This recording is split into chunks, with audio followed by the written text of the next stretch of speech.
Nongere mbaye ikaze muri gahunda z'amakuru yacu. Biravugwa ko Perezida Tshisekedi yari yivuganye Moise Katumbi Imana ikinga akaboko, nk'uko amakuru aturuka muri Repubulika ya Demokarasi ya Kongo bivuga. Amakuru aturuka muri iki gihugu avuga ko Perezida Felix Tshisekedi yari yapanze umugambi wo kwica umunyapolitike Moise Katumbi batavuga rumwe, ariko biza kurangira arusimbutse. Inkuru yasowe na Israel Zito Tetera, umwanditsi mukuru wa radio Legife ikorera mu mujyi wa Lubumbashi, aho Moise Katumbi afite abayoboke benshi cyane.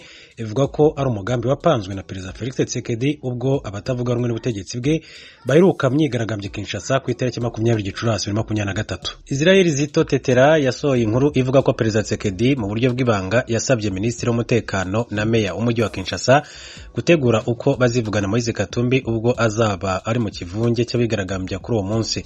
Aba ngo baje gutegura umukomando wo mu ngabo za FARDC ukomoka mu ntara ya Kasai ku ivuko rya Perezida Felix Tshisekedi, bamusaba kwiyoberanya no gukoresha umenya afite mu bya gisirikare kugira ngo azahengere Moise Katumbi ari mu kivunge cy'abigaragambya maze amurase urufaya rw'amasasu.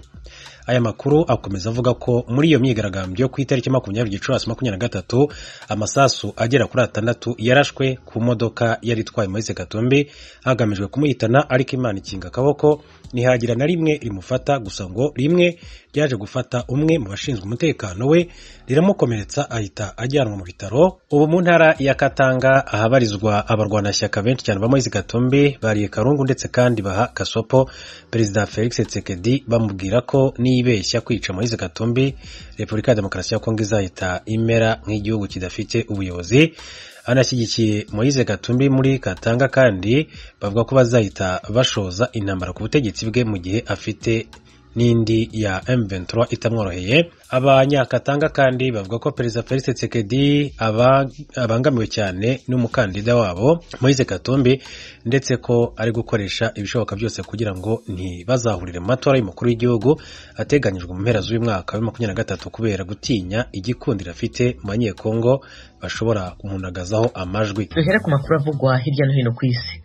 Minisitiri w'ububanyi n'amahanga wa Ukraine akomeje urugendo agirira ku mugabane wa Afurika. Ejo kuwa kane yabonanye na mugenzi we w'u Rwanda Vincent Biruta.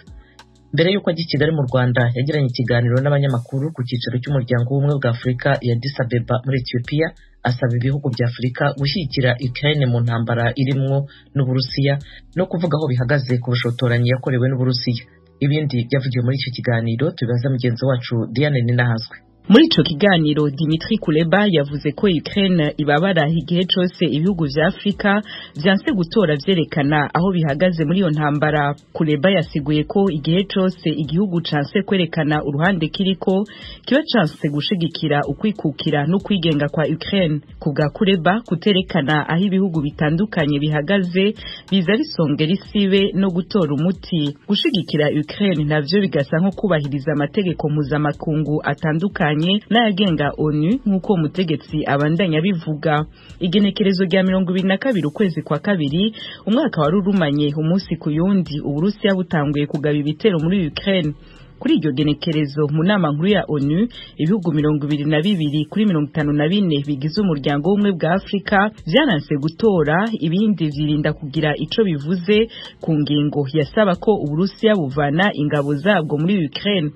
Dimitro Kuleba ajeje imigenderanire ya Ukraine n'ayandi makungu agendeye umugabane wa Afrika inshuro zibiri mu kiringo kiri munsi y'umwaka. Yabwiye abamenyesha makuru kwiza ingendo ziwe zerekana ishaka rya Ukraine ryo kubaka ubucuti bushasha kandi bukomeye na Afrika. Ejo ku itariki 25 ukwezi kwa gatanu hibutswe imyaka 75 ishize hashyizweho urwego rushinzwe kubungabunga amahoro n'umutekano ku isi muri ONU. Fidel Niyongabo abaye inkuru. Mu kiringo cy'imyaka 75 irangiye ishyirahamwe mpuzamakungu ONU ryararungitse inteko zijeje gucungira umutekano zirenga imiliyoni 2 gufasha ibihugu bitandukanye byo ku isi kuva mu ntambara. Izo nteko zaragize akamaro kaboneka mu bihugu nka Liberia na Cambodia, yamara zarananiwe mu bikorwa byazo mu bihugu bya Yugoslavia n'u Rwanda. Muri iki gihe izo nteko zihanganye n'ibibazo bishasha mu bice ziriko zikoreramwo, harimwo intambara zitera zikomera kurushiriza n'amakungu yiciyemwe ibice mu bituma zidashika ku migambi yazo. Mu gihe hamwe ONU kuri uyu wa kane ihimbaza imyaka 75 irangiye inteko zijeje gucungira umutekano zayo zishizweho, hategekanijwe ibikorwa byo kwibuka inteko zayo zirenga 4,200 zapfuye kuva mu mwaka w'igihumbi 1948 n'igihe urwego rwa ONU rujejwe amahoro n'umutekano ku isi wafata ingingo yo kurungika indorerezi z'igisirikare mu karere ko mu buseruko bwo hagati bw'isi gukwirikirana ishigwa mu ngiro ry'amasezerano yo guhagarika intambara hagati ya Israel n'Abarabu. Mu butumwa umunyamabanga mukuru w'ishyirahamwe ONU Antonio Guterres yavuze ko inteko zijeje gucungera umutekano zerekana kwiyemeza gukomeye kwa ONU kuvyerekeye gutuma amakungu arangwa n'amahoro kurushiriza. Ibikorwa byo gucungera umutekano vy'ishyirahamwe ONU vyaragutse kurushiriza. Muri iki gihe inteko zigera ku 87,000 zikorera mu bice 12 birimwo intambara muri Afrika, Aziya, Uburaya no mu buseruko bwo hagati bw'isi. Abimukira binjiye ku butaka bw'Ubwongereza mu mwaka wa 2022 bagera ku 6,000. Iyo mibare irongera igitutu kuri guverinoma yijeje kugabanya umubare w'abakozi b'abanyamahanga. Ibindi kuri iyi nkuru na Diane Ninahazwe. Umushikiranganje wa mbere w'Ubwongereza Rishi Sunak agaruka kuri ivyo biharuro yavuze ko biri hejuru cane kubimukira binjiye mu Bwongereza biciye mu mategeko, agira ati ndipfuza kugira ico nkoze kugira bigabanuke. Mu ndwi heze leta yo mu Bwongereza yatangaje ingingo zigabanya ibitigiri vy'abanyeshure mpuzamakungu bemererwa kuzana muri ico gihugu imiryango yabo.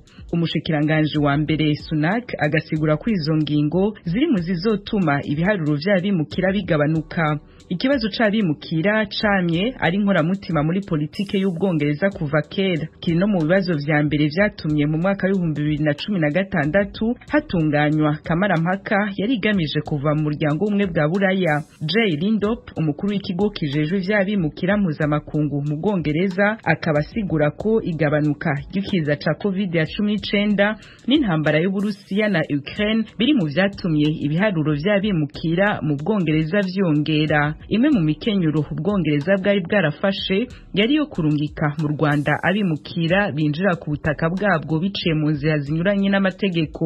Uwo mugambi yamara nurakunda kuko wakomeje kubangamirwa n'amategeko hamwe n'abawitwariye. Mukomeje kumva Radio Ijwi ry'Amerika ivugira Washington DC mu Kirundi no mu Kinyarwanda. Mudukurikire no ku rubuga rwacu rwa internet kuri wa3.radio.com no kuri YouTube, Instagram na Facebook VOA Radio Yacu. Mukanya n'amakuru ibiyaga bigari bya Afrika.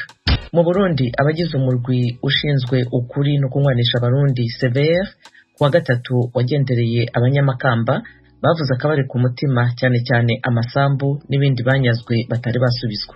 Inkuru Ijwi ry'Amerika yabateguriye ifatanije n'abanywanyi bayo mu Burundi murayigezwaho na Thierry Ndayishimiye. Umugabo wanje aba afiye abiwe bakuye mu buhungiro nawe mwigishitse kandi ugasanga nk'abikunyaze uracamubona mwagufatiye itongo ukabona aho yimutse ava gabo nawe ugasanga igi wawe aracaririmo n'igi warariranguramo imigambi. Nangura kwibaza ati none aha narashitsi wacu koko yeze kuza mu Burundi n'umuvuga w'Uburundi aya ni amahoro nangura kuyicuza none jewe ndotabarirwa hehe.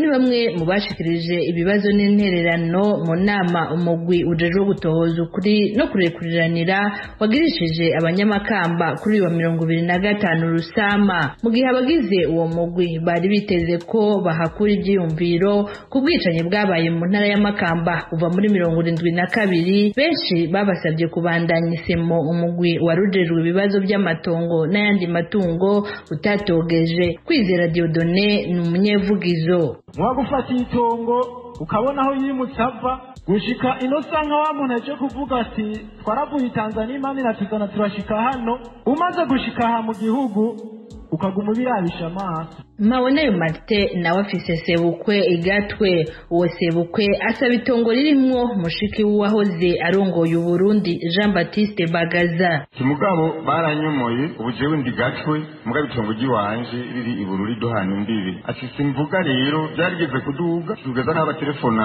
umugore w'umuhisi Bagaza menga ari mu Buganda, biragaragara neza ko icyo tongo asaba